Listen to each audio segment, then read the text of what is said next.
supportive of Arlen. I was saying I was going to stay on the sidelines in this primary, and that there were lots of issues, and yada, yada, yada. I thought, okay, well, it's either Arlen or his chief of staff or someone calling me to read me the riot act about why I wasn't going out and being more positive about Senator Specter, my former colleague.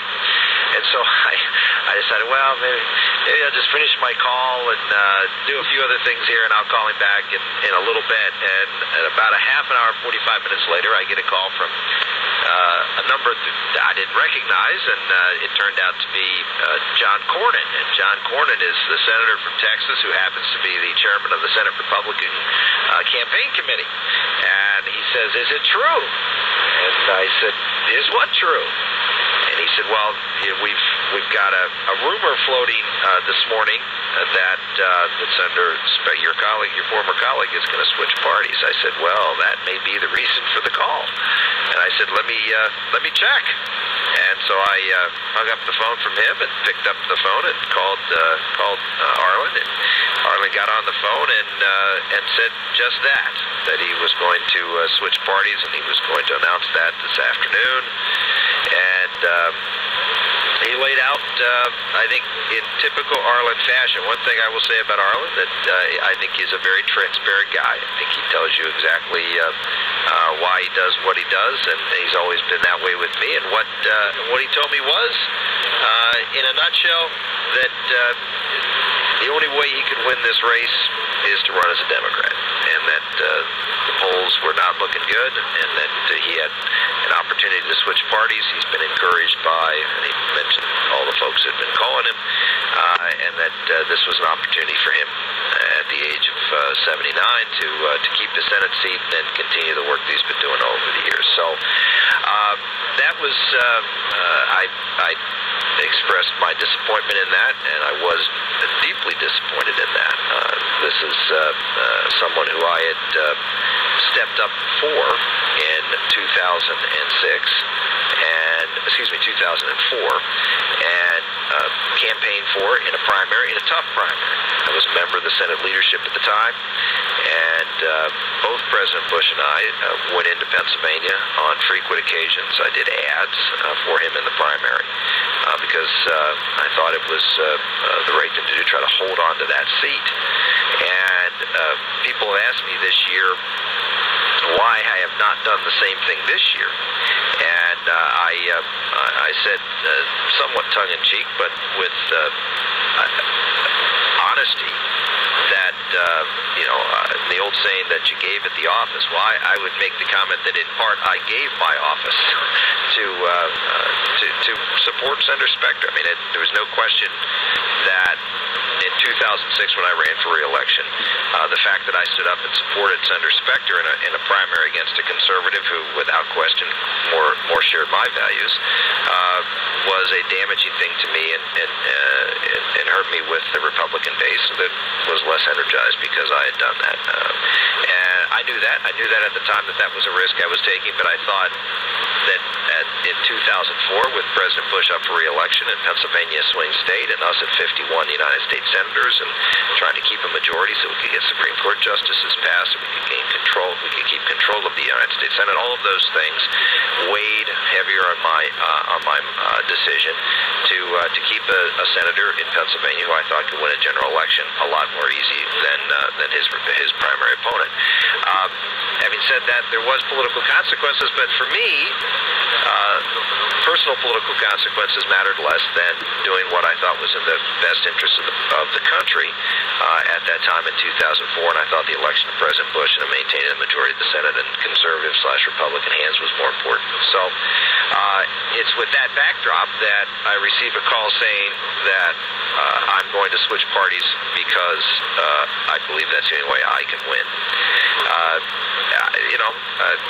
As I said in my first comments that came out of my mouth, the one thing I like about Senator Specter is he's very transparent. In this case, I think it is transparent what he's doing. The objection I have, and what is being played out here by the left-wing media and MSNBC and places like that, is that somehow or another this is an indictment of the Republican Party, and that Senator Specter's comments that the Republican Party that he knew in 1980 has moved away from him is about as disingenuous as anything I have heard. The Republican Party of Ronald Reagan is the same Republican Party that exists today.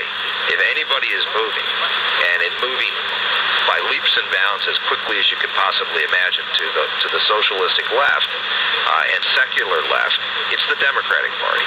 The Democratic Party is the one that's moved, and I would argue that Senator Specter's vote in for the Obama stimulus package, which was against everything Ronald Reagan ever believed in.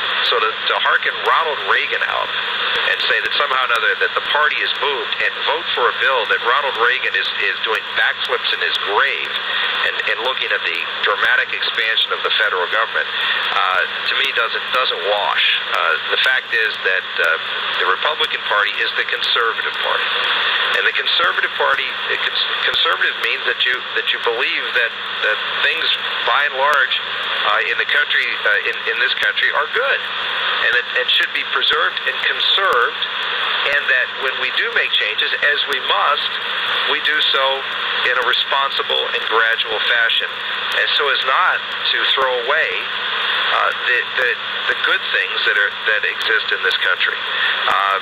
That is what I stand for. That's what I believe. I think that's what most Americans would like to see, and what Senator Specter has done by jumping to the Democratic Party in the middle of his term has shifted that balance shifted the balance of power to very left-wing forces in Washington, D.C., with now the opportunity for 60 votes.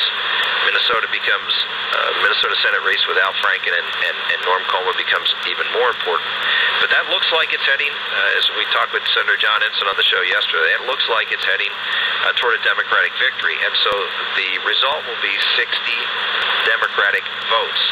The last time the Democrats had this type of majority in the United States Senate was during Lyndon Johnson, and that was the Great Society programs. That was the last huge expansion, the huge leap leftward of the Democratic Party was during the Great Society program. We had the welfare bills, and Medicaid was put in place, and a whole bunch of other social welfare programs were adopted, the war on poverty. And the time before that, when the Democrats had 60-plus votes in the United States Senate with a strong majority in Congress and an effective presidential leader, was during the Great Society programs in the 1930s. Both of those times, there were fundamental shifts in the relationship of the American people to their federal government. And in both cases, the federal government grew more powerful, grew bigger, taxed more, spent more, and controlled more. And what Senator Specter is doing, again, hearkening Reagan in his announcement, and suggesting that by giving Barack Obama, who is to the left of both FDR and LBJ, the opportunity to pass a radical agenda with the 60 Democratic votes in the United States Senate is to me counter to everything that he says that he believes in, which is moderation. This is not a moderate move. Giving a man like Barack Obama 60 votes, giving Harry Reid and Nancy Pelosi sway over the levers of powers in Congress to be able to pass almost carte blanche a very radical agenda is not moderation under any definition. I'm hopeful that what he said in his comments, the one thing he said in his comments is true, that his voting won't change. I'm not too sure that I believe that, and after the break I'll discuss it, and we'll be happy to take your calls, and as we have a whole bunch of calls lined up to talk about this, and there are a lot of different moving parts.